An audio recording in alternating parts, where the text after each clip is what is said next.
Dam reservoir view కూడా కనిపిస్తుంది మనకి. యాక్చువల్లీ ఇక్కడ కొంచెం మనం పైన ఉన్నాం కాబట్టి మబ్బుల్లో మనకి అంత కరెక్ట్గా తెలియట్లేదు. బట్ ఇక్కడ నుంచి వ్యూ పాయింట్ అయితే చాలా బాగుంది.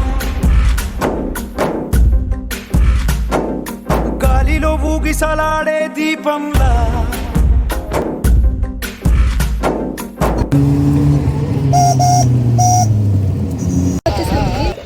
ఫైనల్ గా మనమైతే గుడికి వచ్చామండి. చూస్తున్నారు కదా ఇంకా అండర్ కన్స్ట్రక్షన్ లో ఉంది, ఇంకా ఫుల్ గా కన్స్ట్రక్ట్ చేయలేదు, ఇంకా వర్క్స్ అయితే అవుతున్నాయి.